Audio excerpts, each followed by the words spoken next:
عن أبي هريرة رضي الله عنه قال سمعت رسول الله صلى الله عليه وسلم يقول الرؤيا ثلاثة فبشرى من الله وحديث النفس وتخويف من الشيطان فإذا رأى أحدكم رؤيا تعجبه فليقصها إن شاء على أحد وإن رأى شيئا يكرهه فلا يقصه على أحد وليقم يصلي أخرجه البخاري. Abu Hurairah radhiyallahu anhu dit qu'il fait une écoute Rasulallah sallallahu alayhi wa sallam dit et dans trois qualités rêve. Numéro 1, une bonne nouvelle depuis Allah. Deuxième type de rêve, hadithun nafs. Et troisième type de rêve, takhwifun min ash-shaytan, un rêve que shaitan fait nous payer la dent.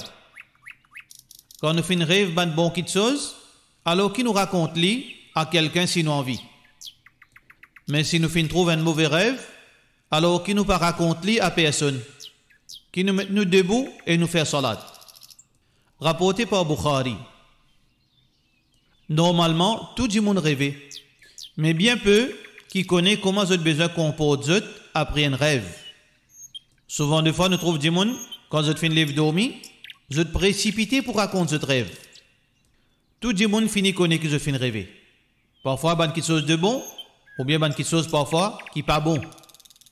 Et parfois aussi, nous remarquons qu'après un rêve qui vous fait raconter, on commence à subir un problème.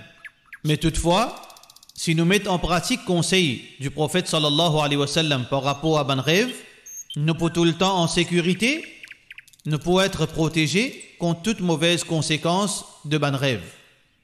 Première catégorie de rêve, c'est une bonne nouvelle depuis Allah. En fait, le prophète sallallahu alayhi wa sallam fait mentionner dans plusieurs les autres hadiths que malgré la prophétie fin terminée, rêve c'est un moyen par lequel Allah réconforte ban bon musulman et prévenir les autres contre ban malheur. Toutefois, même si nous faisons rêve un bon rêve et nous pensons que ça rêve là vient depuis Allah, il est fortement recommandé qu'il nous pas raconte ça rêve à personne. Il n'est pas interdit, mais il donne nous l'avantage. Dans les autres hadiths, le prophète sallallahu alayhi wa sallam dit nous raconte sa bon rêve seulement avec ban dimoun qui compte en nous ou bien dimoun qui n'a connaissance qui est capable d'expliquer nous le contenu de sa rêve. Parce que même un bon rêve, quand on raconte à n'importe qui dimoun, comme on nous déjà connaît, pas tout dimoun qui compte en nous, pas tout dimoun qui compte en nous bonheur, pas tout dimoun qui sincère envers nous. Et donc, par naïveté et innocemment, on raconte un rêve, et voilà qui trouve certaines dimoun, cette jalousie commence à se manifester, tu peux aider ou, tu t'arrêtes aider ou, tu as une bonne relation de travail avec vous. Finalement, tu fais une casse de relation avec vous, ou tu peux gagner certaines aides et certaines facilités avec eux, et bizarrement, on trouve eux fin distancés avec vous, et fin commence mal agir avec vous. En réalité, c'est la jalousie qui peut manifester, et malheureusement, c'est eux-mêmes qui en tort quand on pas fin écoute conseil du prophète Mohammed sallallahu alayhi wa sallam. Mais peine n'en y a de mal. Si vous racontez ça, ben du monde qui vous connaît à 100%, vous êtes content au bonheur.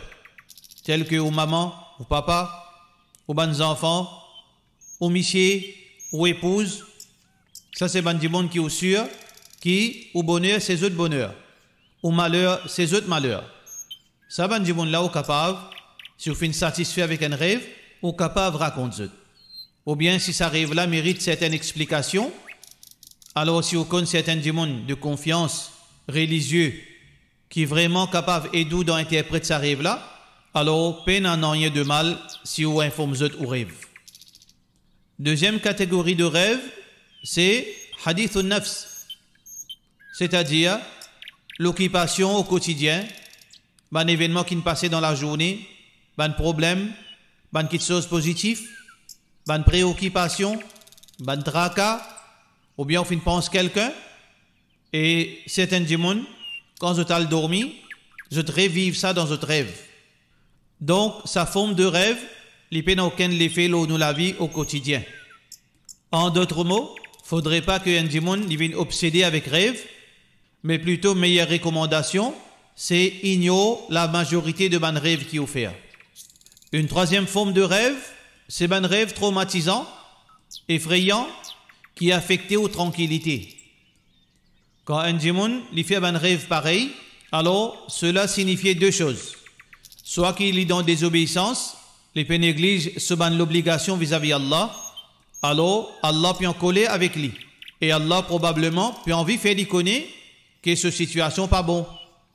Donc, quand un djimoun peut rêver un rêve traumatisant, effrayant, il a besoin de consulter lui-même, revoir ce bonne action qu'il fait, sur la vie, ensuite l'y repentir. Et Allah l'est toujours pardonneur, peu importe qui quantité erreur qu'il nous fait faire. Mais au cas qu'il y ait un monde qui peut vivre dans l'obéissance, malgré que perfection pas existe, il peut faire son mieux pour obéir à Allah, mais il trouve un rêve pareil, alors connaît que ça vient depuis Shaitan. Shaitan en collé avec son obéissance et Shaitan peut jalousie. Dans ce cas, le prophète sallallahu alayhi wa sallam fin donne nous une recommandation. Si ce sommeil fin cassé, alors qu'il y vient côté gauche et l'y craché. Ensuite, il cherche protection avec Allah contre Shaitan le maudit. Et il est fortement recommandé qu'il y a le faire wudu et il fait 2 rakats pour chercher protection avec Allah. Le matin, quand il est levé, erreur qu'il a besoin de pas faire, qu'il y pas raconte son mauvais rêve à personne. Parce que s'il y raconte sa mauvais rêve, le prophète sallallahu alayhi wa sallam fin confirmer que ban rêve il est attaché avec les pieds des oiseaux. Comment raconter rêve là, il vient vrai. Alors donc, qui nous cherche protection avec Allah contre Shaitan le maudit, qui nous place nos confiance dans Allah subhanahu wa ta'ala et qui nous fait efforts pour vivre de son obéissance. Pour cela nous disons wassalamu alaykum wa rahmatullahi wa barakatuh.